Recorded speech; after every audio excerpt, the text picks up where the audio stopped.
There must be something behind the scenes here that we do not see. So I start researching. After all, they tricked me into believing their lies. Maybe they're lying to everyone. And I find all these things. And I find the secret this and the secret that. And I have access to some books that nobody else had access to. Through my father-in-law, when he died, I got a lot of books. But I'll tell you a little story. Before he died, he knew he was dying. And he was weak. And he had all these books, and he had to take them back to the esoteric societies before his death. But he wasn't capable of carrying them, and he was stressing about it. So he asked me whether I would help him just take books to a certain place. And there were heavy boxes of books. So I asked my son to come and help me. I didn't know where we were going. And he didn't tell me, so we took all these boxes of books, and we went to a place called the Sun Temple. And when we walked into the Sun Temple, I said, ooh, we're in an esoteric temple. And this was the place where the channel of Africa lived. Every continent has a channel. And that channel receives information from the boss. Thanks. And that information is disseminated to the rest of the world. And as I walked in there, it was in a triangular shape. It had a purple carpet and it had a pulpit. And the pulpit said, Age of Aquarius. And there were speakers from the top, and there were fantastic tables all around, and really posh. And we brought the books there, and my father-in-law thought, well, bring them in and we'll go out. And then this channel was chatting to my father-in-law. My father-in-law was a bit uncomfortable and embarrassed, and I still said to my son, pray, we're on the devil's ground. And then the channel of Africa came to me and said to me, are you the son-in-law? And I said, yes. And he assumed I was an insider. And so he started showing off. And he said, come, let me show you around. And I said, okay. And we went, and I played along, and he showed me his library, and then he showed me letters written to presidents and prime ministers of countries with answers from them about esoteric information and how it should be implemented in government and all of these links. And I was getting all the info I wanted. And as we left there, my father-in-law said something I won't repeat, and then he said, you milked him. And yes, I did milk him. So this is not a conjecture. This is not a conjecture. And anyway, while I was... Am I talking too much here? All right. So behind the scenes, channels were communicating. He also showed me who attends his meetings. High government officials, high sports officials, and high medical officials. The highest of them all. Those were all the ones that were involved that would come to the seance meeting to receive channeled information as to what had to happen in every single one of those fields. This is first-hand information. I didn't look for it. It came my way. All right? When once I was in a hurry, and he was very sick, and I ran into his house once, and the stepmother was there, and I ran in there without prayer. Now before I had no problem, access to all of this, I was part of that world, but I was now a Seventh-day Adventist. And I went into that house, not thinking, being busy. You know, we're always busy, and I didn't pray. And I thought, I've been in that house many times with them. I mean, they used to be on the same wavelength as I. I went into that house. She was in her room in audience, so she couldn't come out immediately, and I went in without praying. And I was still irritated. I had to get out there and do something, and I had to get something from her. And next minute, something hit me in the side here. And I went down like a ton of bricks in her kitchen. And I was writhing in pain on the floor. I couldn't breathe, I couldn't move. I was absolutely paralyzed with pain. And then I heard her finishing up, and I prayed. I said, God, please forgive me. I went in here without praying. That's presumption. But please, for the honor and glory of your name, don't let her see me like this. I couldn't get up. I couldn't move. And then our door opened, and she was starting to come down the passage, and I said, God, please let me get up. Please, I don't want her to see me like this, not for my sake, but for your name's sake. And just before she got into the kitchen, I could get up. I was still in pain, but I could hold my pose and pretend I didn't have pain. Don't think this is just some airy-fairy story. This is a real war. This is a real war. And I said to God, God, there is so much deception out there. How do these things link together? How do these secret societies link together? And I got all these heavy documents from all these Masons, and I don't want any of you ever to read them. They are satanic. They are evil. They make God the devil, and the devil they make God. And these are the highest Masons in the country. And I have their books, and how I got them, I can tell you that as well if you're interested. How I got some of the books that I couldn't get any other way. In any case, this stuff is evil. And I did read, but remember, I came from that world. I didn't read it now because I'd read it before, many of the stuff, of the little lower grades. I wasn't into the top grade stuff, which I got hold of later. I didn't read it to find out what is the devil's strategy and how does it all work. I didn't read it out of curiosity. I hated it. I loathed it.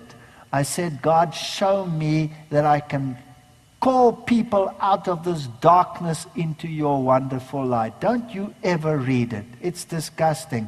I have a different calling. I was called to do evangelism. And hundreds of Freemasons have been baptized because of this ministry. 36 in one campaign down in the south of your country alone. All over the world. People have come and thrown their Freemason regalia at our feet. All over. But I didn't have the link. I didn't have the link between Catholicism and the running of the secret societies. I didn't have the link. And I was lecturing in Germany. And I had the picture. I had all the pieces of the puzzle. They were coming together. And I had this piece and that piece and that piece. And I knew they had to link somewhere. And I said so in the lecture. They have to link. This is my early lectures. But I didn't have the links.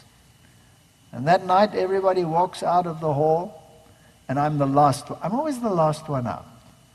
People ask questions, and in those days, you still had to pack slides away. It wasn't like today. You close your computer, you put it in your bag, you're out of there. No. You give 2 lectures, you have the hundreds of slides to resort back into their place.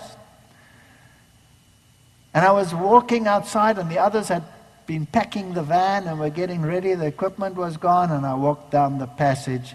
And as I walked down this passage, a hand grabbed me and pulled me into a closet. I thought, that's it, I'm dead. And the voice said to me, if you turn around and you see me, then you will die. And he said, what you said tonight is very dangerous, but what you said is true, but you don't have the proof. I have it. I'll give it to you, but if you see my face, you die. And then he said, tomorrow or the day after, I will contact you again, but you may not see me. So the next day, I walked past that door very apprehensively. Nothing happened. And I went down, and I was almost outside, and there was a room like a foyer, and the hand grabbed me from behind and pulled me in, and he said, don't turn. And he gave me a pile of books. And he said, now go out and don't look back. And he said, by the way, write down your fax number. I'll send you something if you promise to cut off the top of the fax and burn it. Because it always gives the number of where it was sent. If you promise to burn it, I'll send it to you. And then I left. And it was just a pile of books. And it had links between Catholicism and the secret societies. That's how it developed. Links between those. And I thought, whew, this is heavy stuff. And I started seeing the links and putting them together. And then one day I received a fax with all the bishops' lodge numbers and the lodges where they were. And I cut off the top and I burnt them because I promised. So I don't know who gave it to me.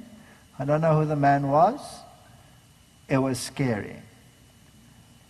Then, when I started investigating the other things, the other secret writings, there are many things which Blavatsky writes. Now, our own people, never having grown up in the esoteric world, being so naive, bless their heart, would say, who the heck is Blavatsky? Wouldn't they say that? Who is she? And a few years ago, it was about 4 years ago, I really needed some quotes from Blavatsky, because Blavatsky says certain things about Bible translations, and Blavatsky said certain things about Seventh-day Adventists as being the only ones who might resist this world order. But if you get I have all Blavatsky's writings on a CD, like you have an E.G. White CD. I can call all our writings up, but they're not all there. You don't get everything. And you can get the books, you can get them at Amazon, and you can get all the books and all the writings of Blavatsky, but not everything is in there. Only the inner circle has the actual books. I needed those books.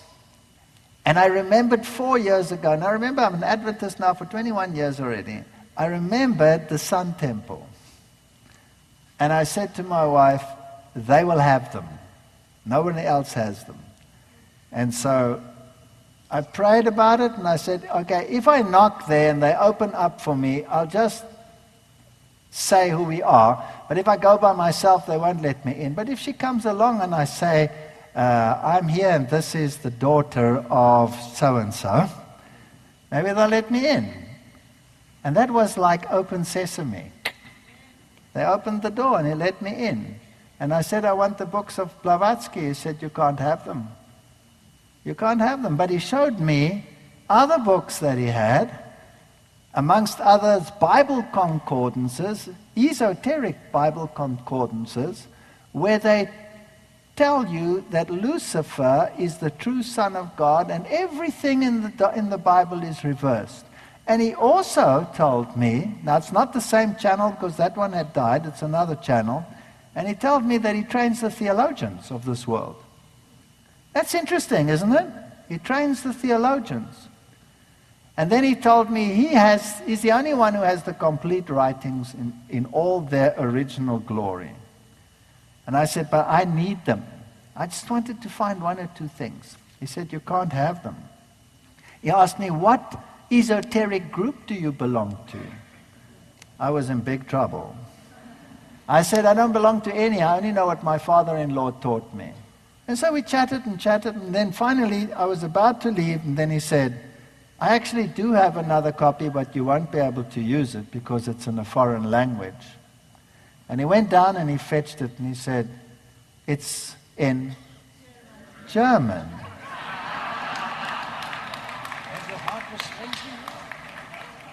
As he says, my heart was strangely warmed. But I kept my pose and I said, oh, that's a pity. Well, perhaps I can use a dictionary, I said. I said, can I buy them from you? He said, you can't pay them. They're priceless. But at the end of the day, I walked out there with them.